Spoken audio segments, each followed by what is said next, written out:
Our program, I think, is more acceptable to the people because of the circumstances in the country. The president and his party have run the economy of Ghana poorly, and it has brought a lot of difficulties for the Ghanaian people. And that is why I think we have a good chance of winning. In this heart-wrenching video, we will expose the disheartening transformation of Ghana's once hopeful leader, Nana Akufo-Addo.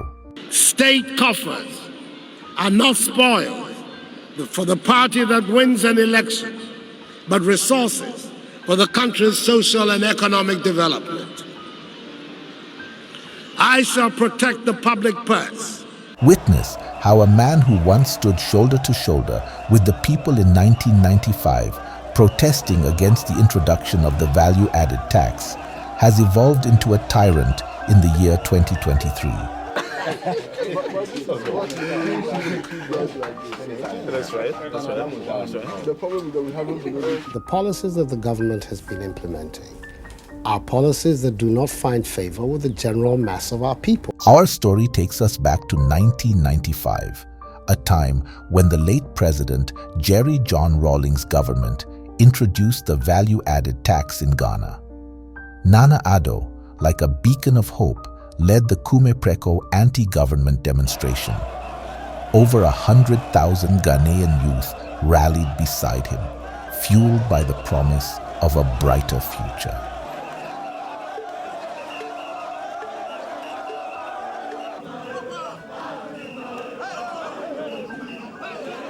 The mass of the people of this country have been systematically impoverished during the period of Rawlings' rule.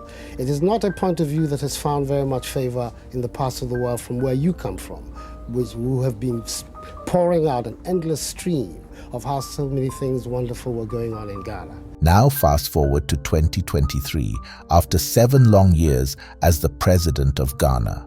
Instead of nurturing that hope, his government has burdened the people with an array of oppressive taxes. 21 different taxes have been imposed, each one more soul-crushing than the last. The electronic transaction levy squeezing the life out of digital commerce. Withholding tax on winnings from betting, lottery, and games of chance, profiting from the dreams of ordinary Ghanaians.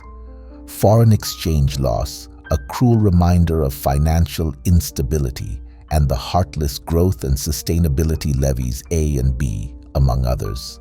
These merciless burdens, imposed by a leader who once fought alongside the people, have ignited the same spirit of resistance in the hearts of Ghana's youth. Just as Nana Addo did in 1995, they have risen against the oppression. But instead of standing with them, Nana Addo now deploys the very police force that should protect his people to intimidate and brutalize them. These people, more individuals keep trooping in. As you can see, an individual is also just being taken into a car, and they will be heading to the regional headquarters as I am speaking to you. They've told us that they are taking us to the regional headquarters right now. And we have to comply, so we are following them to regional headquarters. We are just standing here waiting for people.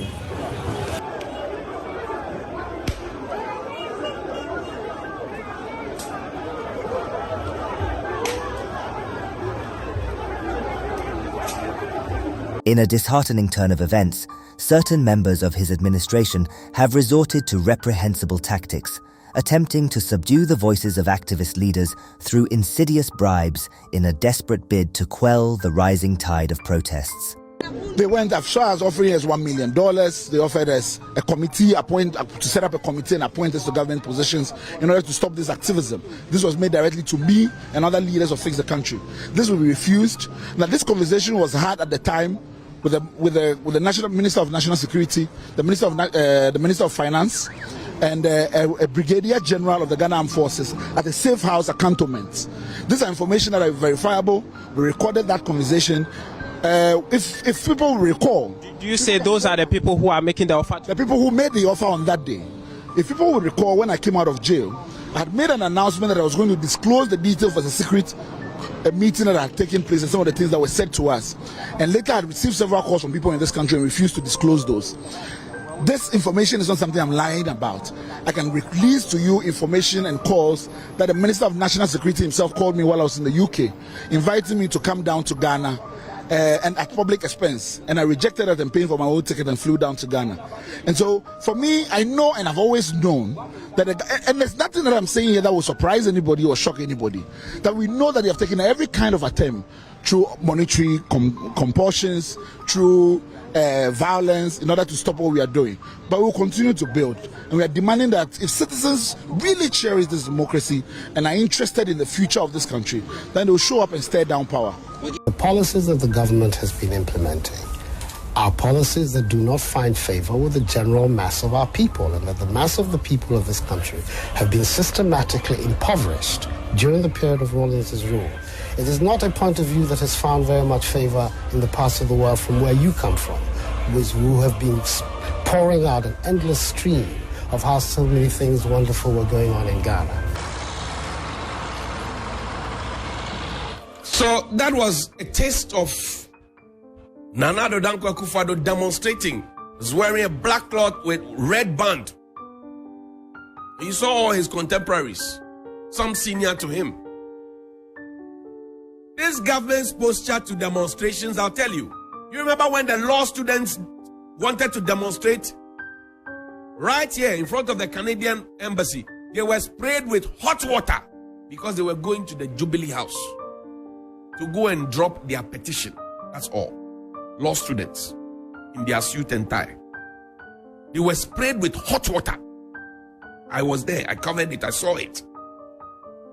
And the posture of this government, whenever you want to demonstrate, is first for the police to run to the court to say, well, it is okay for the police to use the courts. But when it becomes one too many want to demonstrate, we don't have the men, they go to court, injunction. Next moment, the people, the same men that they say they don't have are in full armor. They were there. You remember the demonstration at Circle where they sent trainee police people. I say trainee police people because if you've lived in the barracks before and somebody has a 1 star, right? 1 star. It is not the metal, but it has been embroidered. And then you have the hat. And then there's all white across it. There's no crown on it. You know that that person is at the academy. He's yet to pass out. They sent them to come and police serial demonstrators like Bernard Mona. And you saw when they picked the tear gas, they threw it, and then it fell right within their midst.